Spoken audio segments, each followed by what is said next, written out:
오늘은 사도신경 중에서 저리로서 산자와 죽은 자를 심판하러 오시리라, 이 부분에 대해서 살펴보려고 하는데요.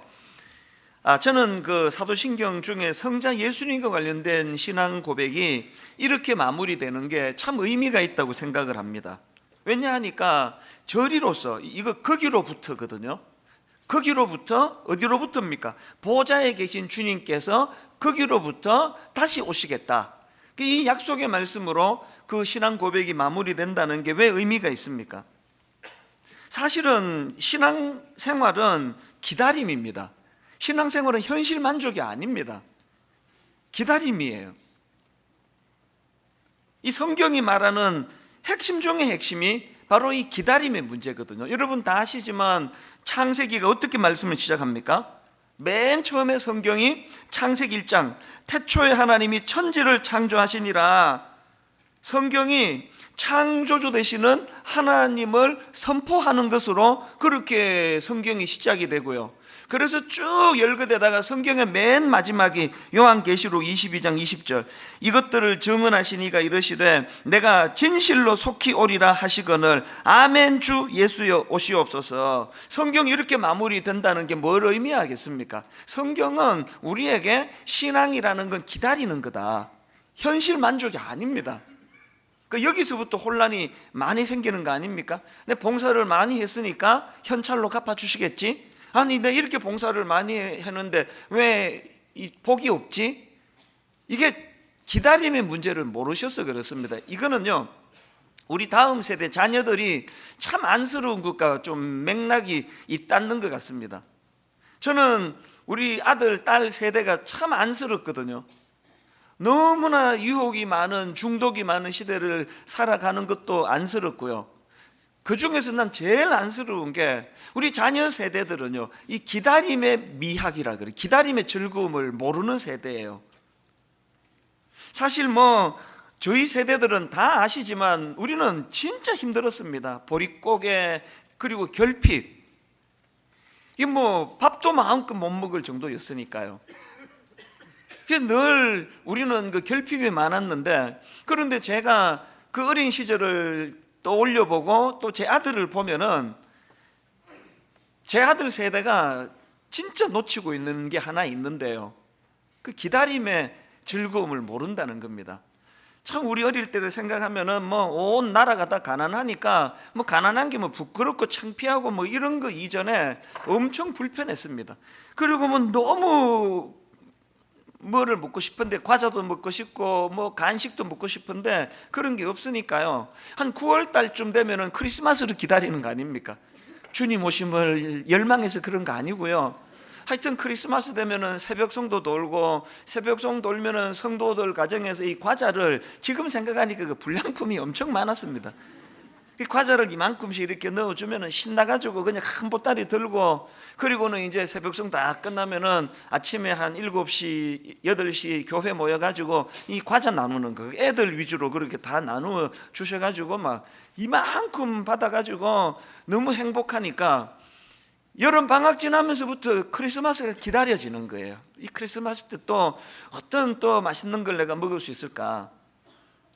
그런가 하면은 한 3, 4월 되면은 또 여름 성경학교를 또 눈 빠지게 기다리는 거 아닙니까?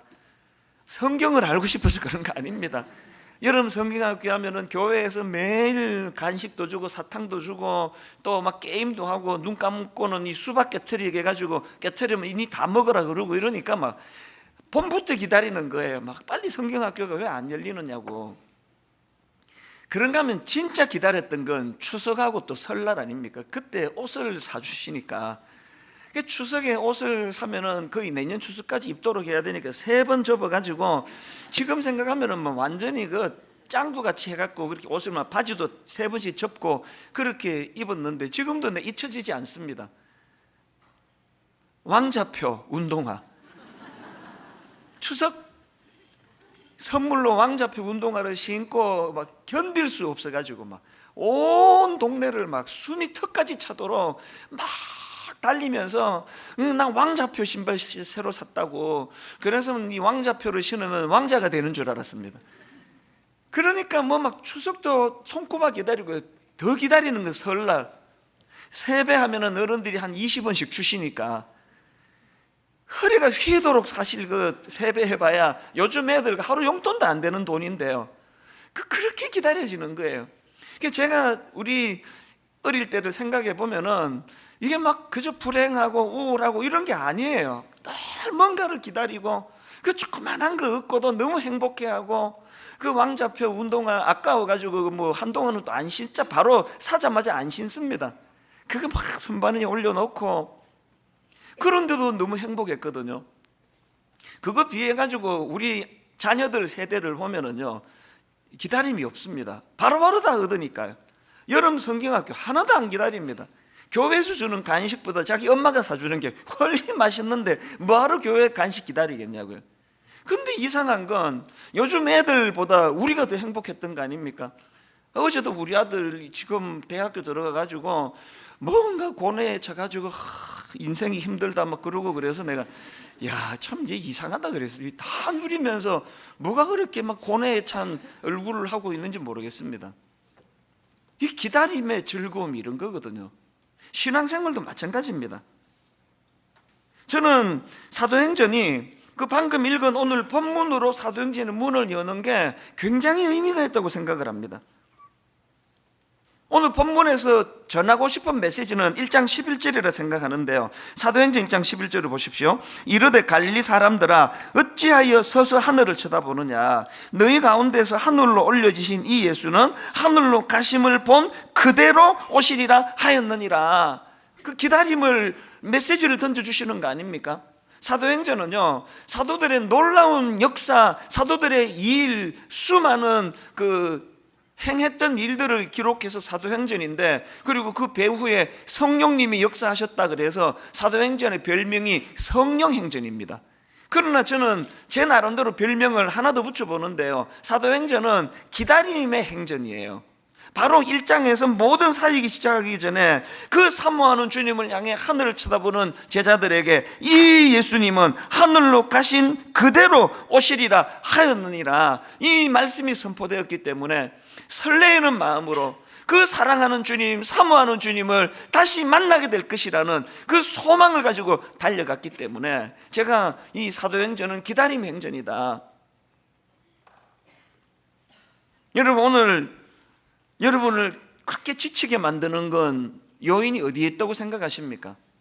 뭔가 소망하는, 뭔가 기다리는, 뭔가 갈망하는 그 무엇이 없기 때문 아닙니까? 지금 많이 이루었다고 생각하는, 지금 권태감을 느끼는, 지금 더 이루고 싶은 뭐가 없어지는 그때부터 변질이 시작될, 위험이 시작된다고 생각합니다. 그래서 신앙생활은 기다리는 거예요. 소망하는 겁니다. 빌립보서 3장 20절에 보니까 그러나 우리의 시민권은 하늘에 있는지라 거기로부터 구원하는 자 곧 주 예수 그리스도를 기다리노니. 그래서 여러분, 우리가 이런 의미에서 사도신경을 고백할 때마다 이 대목이 이르르면은 저리로서 산자와 죽은 자를 심판하러 오시리라, 이 대목에서 중요한 두 가지 포인트가 있다는 걸 기억하셔야 됩니다. 첫 번째 포인트는 예수님은 다시 오신다.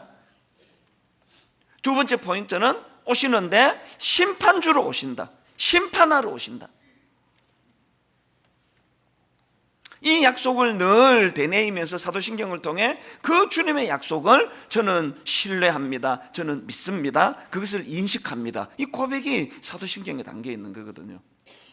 사실 저는 담임 목사로서 우리 부목사님들한테 꼭 연말에 하나를 확인합니다. 혹시 내가 그동안 여러분한테 뭘 약속해 놓고 깜빡하고 약속을 안 지킨 게 있으면 꼭 말을 해달라. 저는 이제 뭘 약속하면 꼭 메모를 하거든요. 그러나 이제 막 바쁜 일이 겹칠 때 깜빡하고 넘어갈 때가 있으면 잊어버리는 거예요. 그런 일이 있을까 봐. 근데 꼭 부탁을 합니다. 메일로 부탁하거나 말로 부탁하거나, 내가 혹시 약속했는데 안 지킨 게 있으면 꼭 말을 해달라.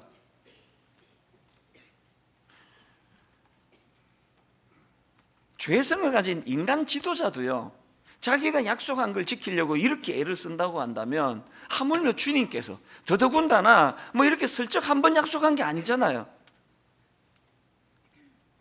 신앙생활은 이 약속을 믿고 붙잡고 그 약속을 신뢰하면서 기다리는 게 신앙생활입니다. 저는 오늘 이 말씀을 쭉 묵상을 하다가 그 구약의 그 롯의 사위들 생각이 불쑥 떠올랐는데요. 롯의 사위들에게 어떤 문제가 생겼느냐? 창세기 19장 14절을 보십시오. 롯이 나가서 그 딸들과 결혼할 사위들에게 말하여 이르기를 여호와께서 이 성을 멸하실 터이니 너희는 일어나 이곳에서 떠나라 하되 그의 사위들은 농담으로 여겼더라. 저는 이 한마디가요, 그의 사위들은 농담으로 여겼더라. 지금 장인 롯을 통하여 하나님께서 심각한 경고의 말씀을 주시는데 농담으로 여겼더라. 가볍게 받았다는 뜻 아닙니까? 오늘 여기 수많은 예수 믿는 사람들이 하나님의 말씀을 가볍게 받는 게 농담으로 여기는 거예요. 농담으로. 뭐 그런 일이 뭐. 지난 여름에 제 아내의 그 발병 소식이 딱 들려졌을 때 제 마음속에서 막 너무나 이게 막 청천벽력 같고 막 죽을 거고 그렇지가 않고요. 딱 한 생각이 스쳐 지나가는 거예요. 많은 암 걸린 환자들을 돌보고 섬기고 기도하는 또 그 소식을 늘 듣던 저다가 보니까 이 소식이 막 너무나 충격적으로 전해지지는 않고 딱 스치는 생각이 이거였습니다. 우리 집에도 이런 일이 있네? 딱 그 생각이었습니다. 나한테도 이런 일이 있네? 이게 여러분이 병이니까 뭐 그렇게 하고 넘어가지만 이게 여러분 인생의 마지막 날에 여러분이 지금 더 이상 돌이킬 수 없을 때 이런 깨달음이 있다고 한다면 어떡하시겠습니까? 나한테도 이런 일이 오네? 그래서 여러분, 우리가 사도신경을 고백할 때마다 바로 이 대목에서 예수님은 분명히 다시 오신다. 그리고 예수님은 오시는데 심판주로 오신다. 이 사실을 상기해야 되는데, 그런 의미에서 저는 히브리서 9장 27절이요, 한 번 죽는 것은 사람에게 정해진 것이요 그 후에는 심판이 있으리니, 제가 목사가 돼서 참 좋은 게요, 장례식을 많이 간다는 거하고 결혼 주례를 많이 한다는 거예요. 그 장례식에 갈 때마다 어떨 때 번쩍번쩍 정신이 들어요. 한 번 죽는 것은 사람에게 정해진 일이라 하는데 그 말이 또 일어났네? 이게 참 사실이라는 걸 자각하게 해주시네. 결혼 주례할 때마다 부들부들 떨면서 사랑을 고백하는 신랑 신부를 보면서 나도 이렇게 고백했었는데 이 약속이 내가 지금 지켜지고 있나? 이걸 점검하는데 너무 좋은 도구가 되는 거예요. 올 한 해 너무 바쁘게 너무 분주하게 사시느라 정말 중요한 근원적인 생각을 놓치고 계시다면, 여러분 사도신경을 고백하실 때마다 이 대목에서 한 번 죽는 것은 사람에게 정해진 것이요 그 후에는 심판이 있으리니. 그런데 여러분 여기서 한 가지 꼭 짚고 넘어가야 될 게 있는데요, 이처럼 저리로서 산 자와 죽은 자를 심판을 오시리라, 이 사실을 늘 인식하고 살아야 되는데 이걸 두려움으로 인식하는 것은 성경적이 아닙니다. 믿는 우리에게는. 하이델베르크 요리 문답에서는 바로 이 대목이요, 저리로서 산 자와 죽은 자를 심판을 오시리라, 이 신앙 고백의 의미를 어떻게 의미 부여하는가를 보십시오. 하이델베르크 요리 문답 52문입니다. 질문이 이렇습니다. 그리스도께서 살아있는 자들과 죽은 자들을 심판하러 오실 것은 당신에게 어떠한 위로를 줍니까? 답이 이렇습니다. 내가 어떠한 슬픔과 핍박을 당하더라도 전에 나를 대신하여 하나님의 심판대 앞에 서시사 내게 임한 모든 저주를 제거하신 바로 그분이 심판자로서 하늘로부터 오시기를 머리 들어 기다립니다. 그 이승호 목사님의 특강 하이델베르크 요리 문답이라는 책에 보니까 이 부연 설명을 이렇게 하고 있습니다. 이 하이델베르크 52문은 이 세상에서 슬픔과 핍박을 당하는 사람들이 주님의 재림에서 위안을 받는다고 합니다. 슬픔은 억울함이라고 번역하는 것이 더 좋겠습니다. 지금 우리나라는 어떤 사회일까요? 정말로 공정한 사회라고 생각하십니까? 경제적 정의가 실현된다고 보십니까? 사법적 정의가 실현된다고 보십니까? 물론 전혀 실현되지 않는다고 할 수는 없을 것입니다. 그러나 돈과 힘 있는 사람이 재판에서 이기는 경우가 너무나 많습니다. 게다가 일단 재판이 끝나버리면 더 이상 하소연할 곳이 없게 됩니다. 이 억울함은 어떻게 해결될 수 있을까요? 오직 의로운 재판에 의해 회복될 때만 가능합니다. 저는 이 목사님의 그 글을 읽으면서 전에 말씀드렸던 프로야구 비디오 판독이 불쑥 떠오르는 겁니다. 얼마나 억울한 선수가 많았겠습니까? 제가 인식하고 그 야구를 보니까요, 그 심판의 오심이 매 게임마다 없이 지나가는 때가 없더라고요. 분명히 심판은 아웃 그랬는데 그 선수가 억울하면은 이 모양이 이제 비디오 판독해달라는 사인인가 봐요.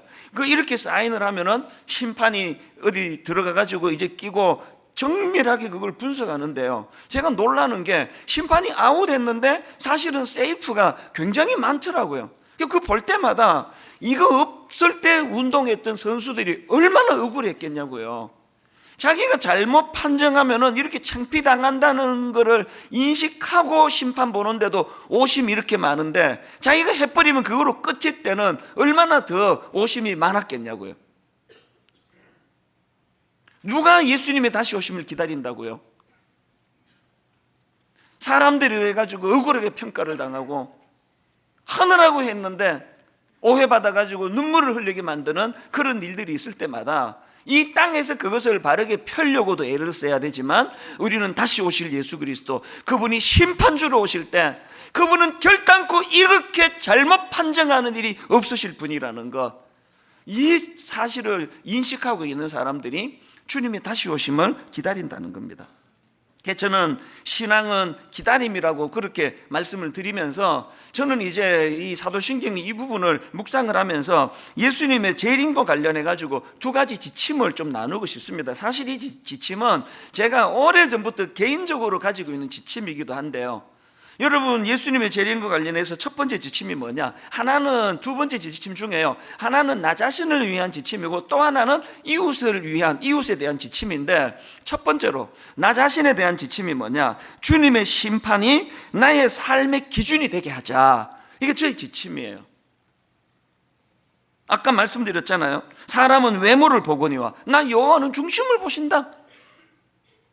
겉만 보고 판단하는 사람들이 저에 대하여 뭐라고 말하는 거에 너무 연연하지 말자. 아무리 저를 좋다 칭찬해도 거기에 너무 빠지면 안 되고, 아무리 오해해서 저를 비난하더라도 하나님 앞에서 이거는 저분들이 오해라고 생각이 된다면 하나님 이것 때문에 너무 낙심하지 않기를 원합니다. 이런 마음을 굉장히 되뇌이거든요. 인간은요, 그 판단력이 참 흐려요. 겉만 보는 거 아닙니까? 그 드라마 같은 그 후일담 그러면서 이제 그 드라마를 찍었던 과정을 보여주면 어떨 때는 되게 가정스럽게 생각이 들어요. 너무나 호화 주택을 가지고 드라마를 찍었는데 보니까 그게 화면 비치는 것만 호화해요. 어떤 데는 담도 없고 벽도 없고. 그 왜 그렇습니까? 눈에 보이는 것밖에 못 보니까 그런 것까지 할 필요가 없는 거죠. 혹시 여기에 지금 그 드라마 세트 같은 인생이 있으시면 안 되는 거 아닙니까? 게으른 저는 겨울이 너무 좋아요. 갑자기 그 새우깡이 먹고 싶을 때 그냥 롱코트 하나만 입으면 다 해결이 돼요. 안에는 막 잠옷을 입었든 뭘 어쨌든 간에 그 두꺼운 옷만 딱 입고 나가면은 아무도 몰라요. 근데 이런 상상을 그냥 청소년 사역을 오래 해가지고 이 공상력이 좀 풍부한데요. 어떨 때 한 번씩 앞에 남자 확 벗겨버리고 싶어요. 이거 확 걷으면 안에 뭐가 있을까? 잠옷일 텐데. 이 짓궂은 생각 아닙니까? 왜? 자기가 그러고 나왔으니까. 오늘 여러분, 겨울에 새우깡 사러 나간 제 복장과 같은 인생으로 사시는 분, 그 정말 위험한 거예요. 어느 날 주님이 오셔서 그 겉옷 확 벗겨버리시면 어떡할 거예요? 그러다 보니까 오실 주님을 우리가 기다리면은 늘 이제 그 겉만 보고 판단하는 사람의 평가에 연연하지 말자. 평가는 하나님만 정확하게 하신다. 그리고 하나님이 제대로 인정해 주실 수 있는 그런 삶을 살아야 되겠다. 목회라는 게요, 그저 보이는 부분만 그럴듯하고, 제가 우리 교회에 어느 장로님이 그 장로님으로 부임하시면서 저한테 하신 말이 난 너무 슬펐습니다. 이런 말씀을 하시는 거예요. 나는 우리 교회가 너무 좋고 이찬수 목사님은 너무 사랑하고 좋아하는데 너무 두렵습니다. 멀리서 볼 때 목사님이 너무 아름다웠는데 장로가 돼가지고 매일 당회하고 회의하고 목사님 가까이 갔을 때 실망하게 될까봐, 상처받을까봐 난 그게 너무 두렵습니다. 난 그게 너무 두렵습니다는 그 말이 제게 너무 슬프게 들렸습니다. 그걸 두려워해야 될 이야기입니까? 목사님은 멀리서 봐도 이렇게 아름다운데 가까이서 보면 얼마나 아름다울까요? 그렇게 말씀해 주셨더라면 내가 그 아름다워지려고 노력을 많이 했을 텐데.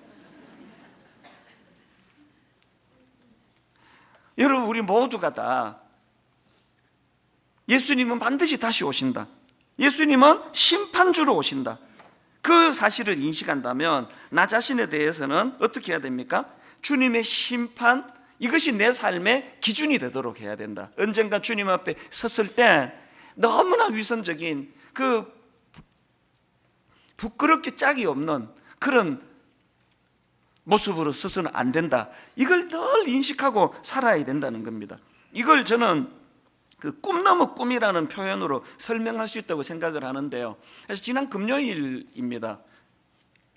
지금 대학교 1학년인 우리 아들하고 이제 저녁에 밥 먹으면서 두런두런 이야기를 나누었는데요. 제가 이런 질문을 던졌습니다. 너 혹시 그 꿈 넘어 꿈이라는 말 들어봤니? 그랬더니 얘는 참 이상하게 저하고 대화만 하면 목소리를 착 깔아요. 근데 너 꿈 넘어 꿈이라고 들어봤니? 그랬더니 그게 무슨 뜻인데요? 그러더라고요. 그 꿈 넘어 꿈이 뭐냐 하면은 네가 작년에 지금 수능 시험 보느라고 막 얼마나 애썼니? 대학 가고 싶어서 그 원하는 대학교 들어가는 꿈을 가지고 그렇게 애를 썼는데 그 합격증을 받는 그 순간이 꿈이 이루어진 순간이잖아. 그런데 있잖아, 원하는 대학에 들어가는 꿈이 이루어지는 그 순간에 바로 해야 되는 게 꿈 넘어 꿈이야. 이게 무슨 이야기입니까? 여기 학교 선생님들 계시잖아요. 이 교사 자격증, 교원 자격증 시험 이거 엄청 어렵다 그러더라고요. 그래서 중고등학교, 초등학교, 대학교 이 교사가 된다는 거, 교수가 된다는 건 어마어마하게 어려운 일이에요. 그래서 막 삼수, 사수까지 해가지고 교원 자격증을 얻었기 때문에 교사가 되신 거 아닙니까? 잘 들어보세요. 교사 되는 것만이 꿈인 분이 강단했으면 그 학생들이 불행해지는 거예요. 교사 자격증을 받는 순간, 꿈이 이루어지는 순간 그 꿈 넘어 꿈으로 그것이 바꾸어져야 돼요. 꿈 넘어 꿈이 뭡니까? 이 아이들에게 정말 유익한 교사가 되는 꿈, 내 제자들이 훌륭한 제자가 되도록 정성을 다하여 잘 가르쳐야 되겠다는 꿈, 이게 꿈 넘어 꿈이에요. 근데 우리 아들한테 그런 얘기했거든요. 근데 언젠가 그 통계를 보니까 그 하버드 대학교 들어가서 퇴학당하는 여러 민족들이 많은데 하버드 대학교에 이 한인들 또 한국 사람들이 도중 하차하는 확률이 전 세계에서 1위라 그러더라. 왜 그렇다고 생각하니?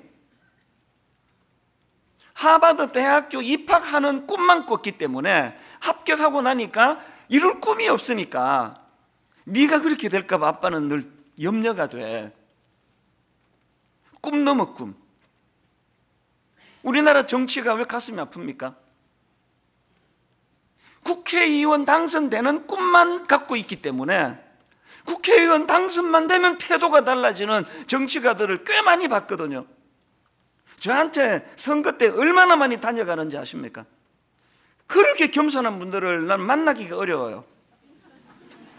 이게 예외 없이 다 그래요. 여러분, 꿈밖에 없는 국회의원은 뽑으면 안 되는 분들이에요. 당선이 되자마자 꿈 넘어 꿈, 이렇게 한이 많은 이 시대에, 이렇게 골이 깊은 이 시대에, 이렇게 그 세대 간의 갈등이 극심해진 이 시대에 하나님 저들 눈물을 닦아주는 그런 국회의원으로서의 꿈을 갖기 원합니다. 이게 꿈 넘어 꿈이거든요. 이걸 신앙에 한번 대입해 볼까요? 여러분, 그 마틴 루터가 이런 말을 했습니다. 인생의 궁극적인 목적은 구원이 아니고 하나님께 영광을 돌리는 것이다. 이상한 말씀을 하셨네. 아니, 인생의 궁극적인 목적이 구원받는 건데 그게 아니래요. 이게 바로 꿈 넘어 꿈을 설명하는 거예요. 예수 믿어 천국 가는 그것만이 꿈이 아니고 내가 예수님의 십자가로 구원받은 하나님의 자녀가 되었다면 그 순간부터 꿈 넘어 꿈을 꾸는 거예요. 오실 주님을 기다리며 심판주 되실 그 주님의 성품을 닮아가면서 나도 세상에서 남의 눈에 눈물 흘리게 만드는 짓을 하지 말아야 되겠다. 나도 이 땅에서 이 혼란한 시대에 하나님이 내게 맡겨주신 역할을 잘 감당해야 되겠다. 어떻게 하늘만 쳐다보고 있느냐? 주님 다시 오신다. 이 오늘 본문의 말씀을 기억하면서 사명을 감당하는 거, 이게 꿈 넘어 꿈이에요. 지금 우리 교회의 초미의 관심이 1만 성도 파송 운동이라 그러더라고요. 여러분 대단하세요. 제가 들어보니까 뭐 다락방 모임이든 3, 4, 5로 계속 나누는 게 우리 게 어떻게 되는 거야? 우리 진짜 나가야 되는 건가? 계속 서로 간에 의논하고 묻고 막 그렇게 하시는데 지금까지 단 한 분도요 저한테 이거 어떻게 되는 거예요? 질문하는 분도 안 계셨거든요. 정말 대단한 분들이에요. 기다리시는 거, 기다리시는 거. 믿음은 기다리는 거라 그러더라. 그러면서 사실 여러분 1만 성도 파송 운동 그거 그 주님께 받은 오다 아닙니까? 한 7, 8년 전에 정각 새벽 3시에 저를 흔들어 깨우시고 그 전에 악몽을 꾸고 막 가위 눌리고 그리고는 새벽에 잠을 깨우셔가지고 제게 강력하게 던지신 메시지가 이거거든. 그때 저희가 1년에 한 4,500명씩 등록할 때예요. 막 벌떼처럼 몰려오던 때예요. 그 새벽에 저에게 주신 주님의 메시지가 강렬했습니다. 한국 교회가 이렇게 어려운데, 미자립 교회가 이렇게 많은데, 네 한 교회로만 이렇게 몰려드는 게 옳은 일이냐? 주님의 그 너무나 강렬한 말씀 앞에 내가 자다가 얼떨결에 그러면 주님 내가 오늘부터 10년에 걸쳐서 10,000명에서 15,000명을 파송하겠습니다. 여러분 우리 하나님은 전략가세요. 오후 3시에 그랬으면 절대로 내가 그런 말 안 했습니다. 나오다가도 삼키면서 뭐 오는데 어떡하겠습니까 주님. 그렇게 하고 내가 얼버무렸을 텐데 잠결에 내가 그래서 자다가 그냥 10,000명에서 15,000명 파송하겠다고 그렇게 하고 그 드림센터에 그때 입주한 지가 6개월밖에 안 되는데 내 마음에 늘 그때 마음에 짐이 있었거든요. 내 한 교회 좋자고 저런 큰 드림센터를 우리가 쓰는 게 이게 가책이 좀 느껴지고 그러던 차에 주님이 저를 건드셔가지고 이거 툭 튀어나온 거예요. 그냥 저거 우리 10년만 쓰고 이 사회를 위해 내놓겠습니다. 그리고 제정신 들고 나니까 막 진짜 죽을 것 같아요. 이게 뭐 내 돈 주고 산 것도 아닌데 누가 그걸 동의하겠냐고요. 눈물로 그렇게 우리 자식의 자녀의 자녀까지 은혜 받게 해달라 그러면서 그렇게 시작한 드림센터인데 담임 목사가 지 마음대로 10년만 쓰고 이거 뭐 누구 주겠다고 이런 식으로 공약을 해버렸으니까 그래서 이거를 공동의회를 거치는데 여러분은 정말 대단한 분이에요.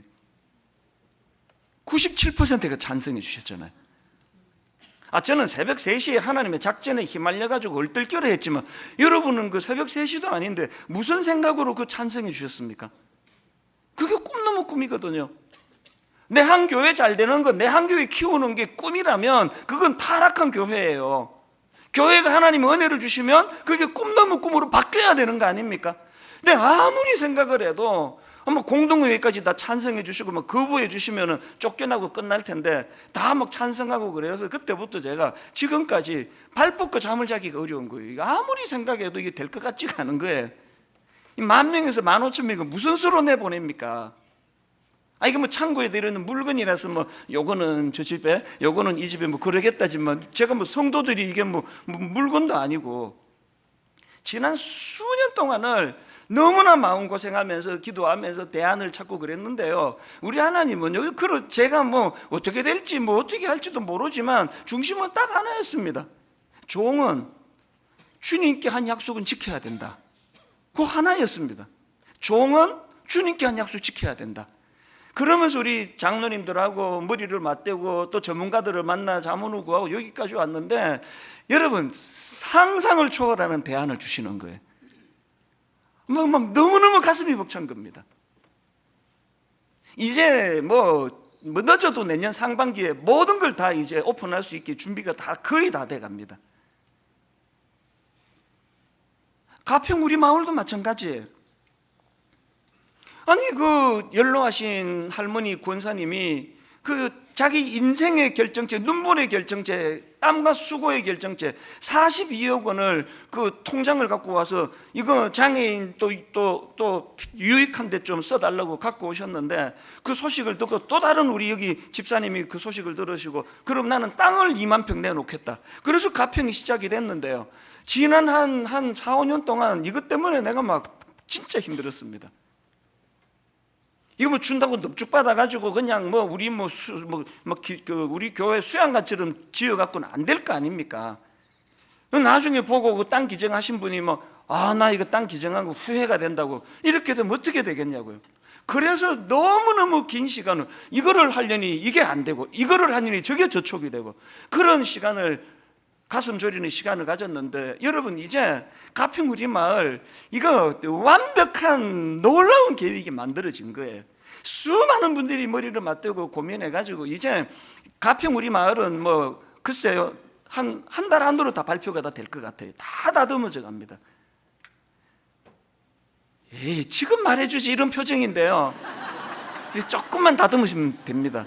이 공적으로 이 선포하는 게 굉장히 이게 중요하기 때문에 저는 일만성도 파송 운동을 갖고 가슴 졸이고 가평우리 마을을 가지고 너무나 긴 시간 고뇌하면서 시간을 보내면서 오늘에 얻은 게 있습니다. 저는 한국교회를 위해서 내가 쓰이는 줄 알았는데 아니에요. 하나님은 저에게 꿈 넘어 꿈을 주신 거예요. 내가 타락하지 않도록, 내가 변질되지 않도록, 여전히 꿈을 가지고 달려가도록. 그래서 그 강력한 수혜자가 바로 나 자신이라는 걸 알았습니다.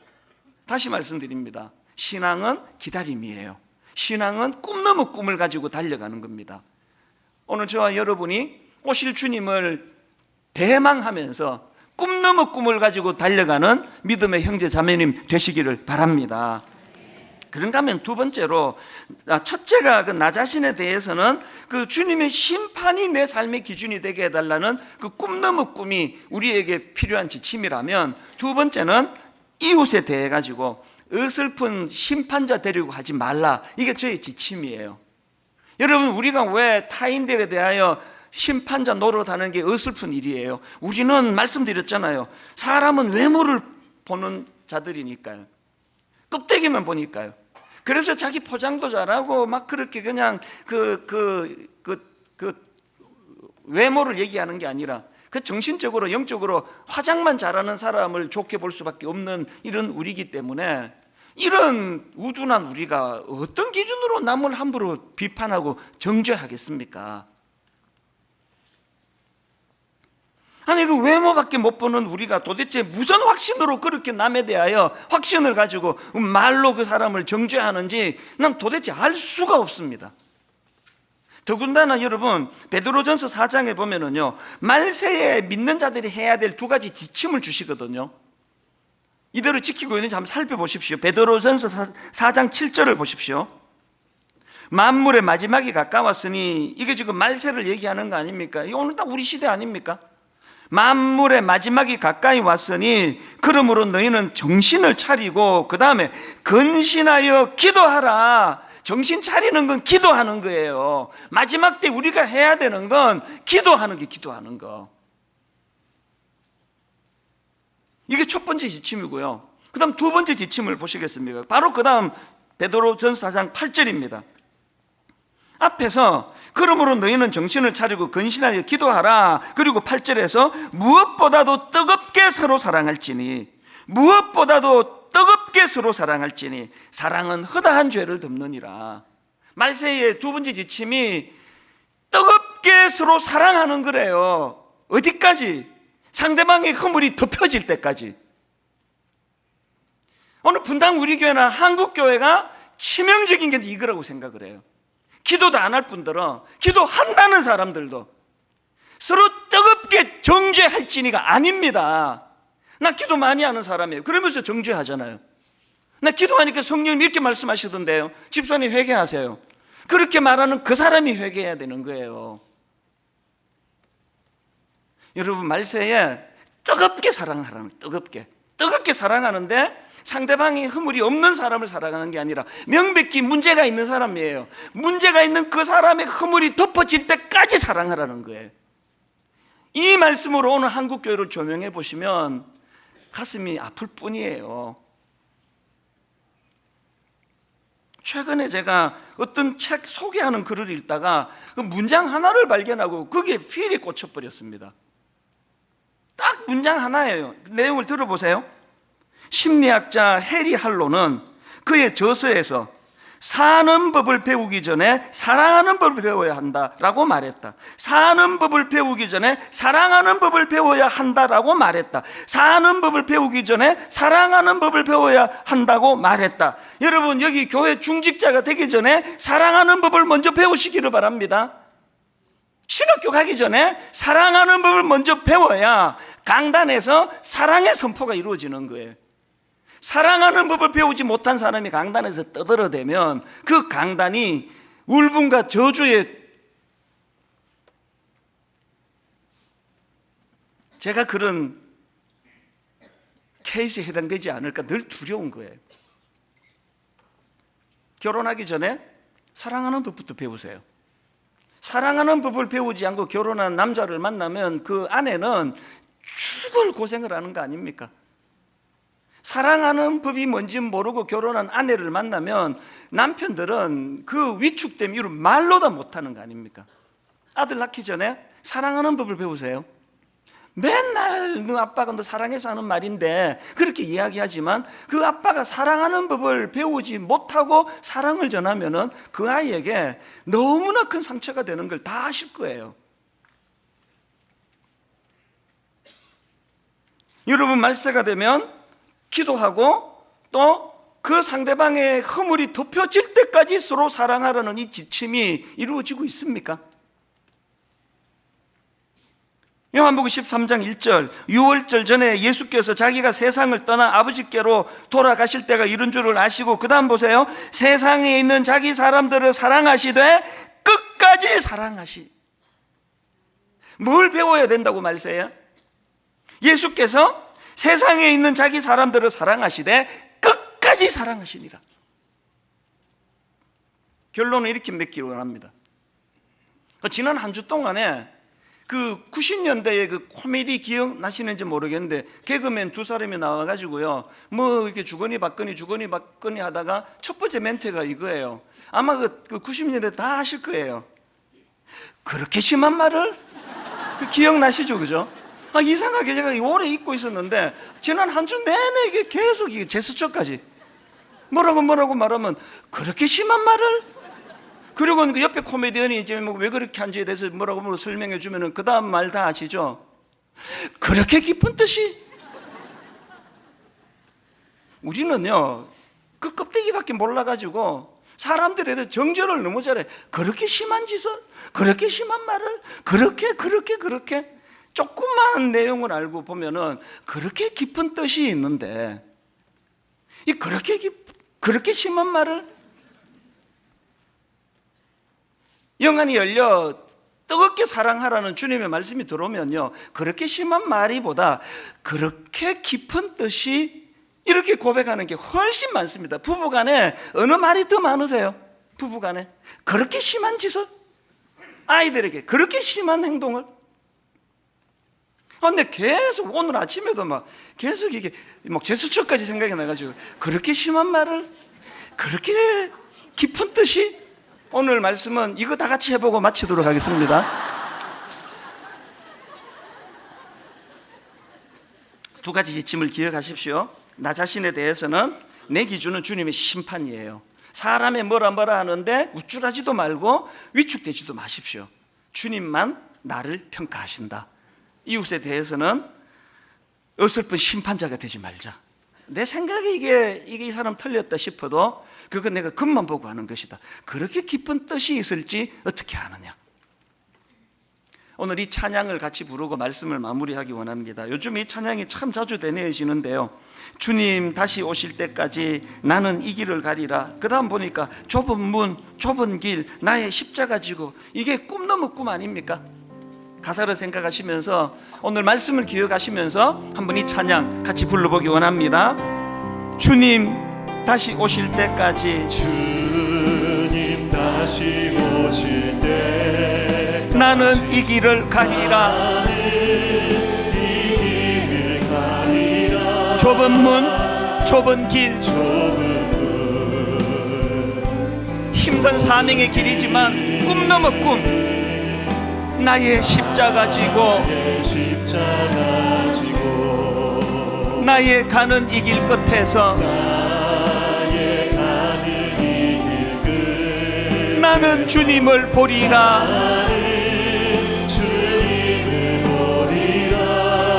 영광의 내 주님,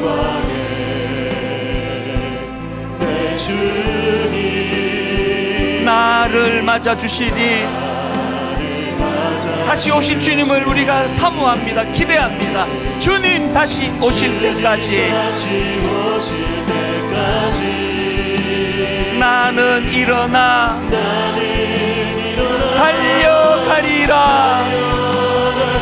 주의 영광 온 땅 덮을 때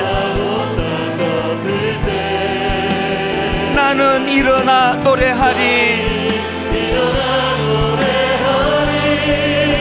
내 사모하는 주님, 온 세상 구주시라.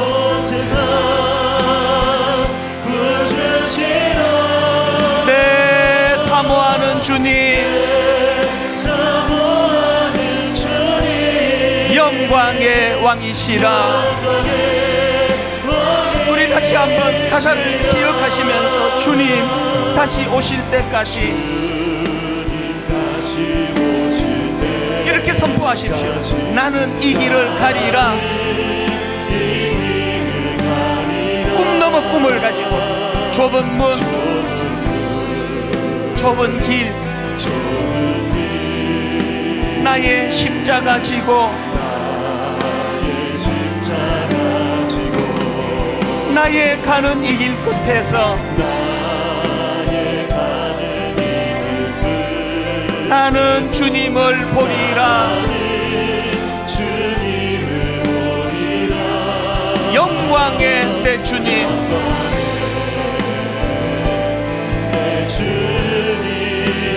나를 맞아주시니 많이 지치고 많이 힘들고 많이 피곤한 인생길이지만 주님 다시 오실 때까지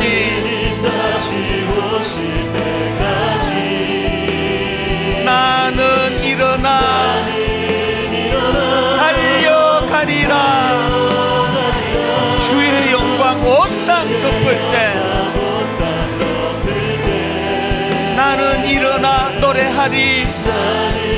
여러분 다시 오실 주님을 사모합니다. 그분을 갈망합니다. 내 사모하는 주님,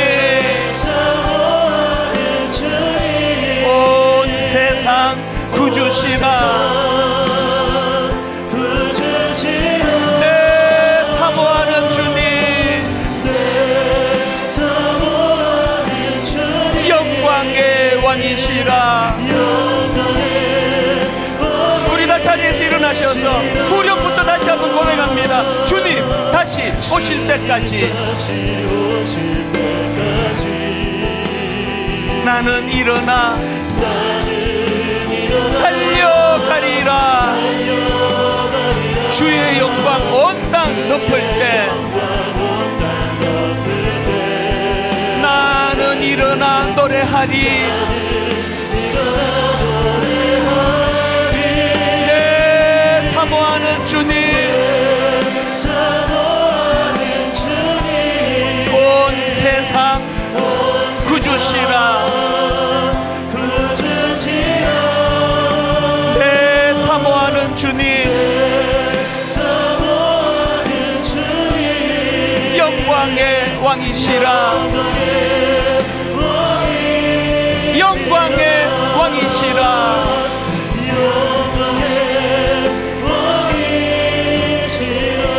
오실 주님을 사모하며 기다리며 우리 한번 말씀을 기억하며 통성으로 같이 기도하기 원합니다. 아버지, 남은 세계 꿈 넘어 꿈을 가지고 달려가기 원합니다. 같이 기도하시겠습니다. 살아계신 하나님 아버지, 오늘도 저희들을 온갖 각지에서 이곳으로 불러 모아주시고 하나님 아버지, 다시 오실 주님에 대한 소망을 한 번 더 확인시켜 주시고 오실 주님은 바로 심판주로 오신다는 사실을 자각시켜 주시니 감사합니다. 하나님, 사람들의 평가가 내 기준이 되지 않기를 원합니다. 아버지, 사람들이 나의 진정한 심판자가 될 수 없는 것은 그들은 아버지 눈으로 보이는 외적인 것만 보고 판단할 수밖에 없기 때문입니다. 하나님, 중심을 보시는 주님이 심판주로 오실 때에 그분 앞에 설 때 부끄럽지 않는 종이 되기를 원합니다. 아버지 하나님, 외모로 판단할 수밖에 우리기에 어설픈 정죄가 일어나지 않기를 원합니다.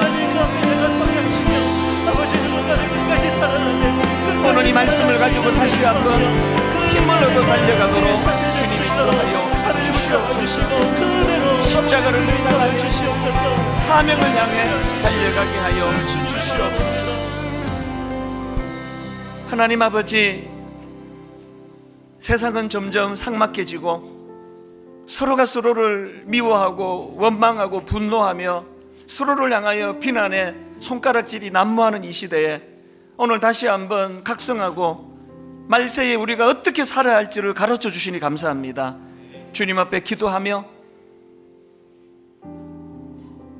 상대방의 허물이 뒤덮여질 때까지 사랑할 수 있도록 주님의 사랑을 갈망하며 간구하오니 우리 안에 그 사랑을 허락하여 주시옵소서. 소망을 가지고 내 눈물 닦아 주실 그날을 기대하며 어떤 경우라도 낙심하지 아니하고 그렇게 꿈 넘어 꿈을 가지고 달려나가는 믿음의 성도님들 되게 하여 주시옵소서.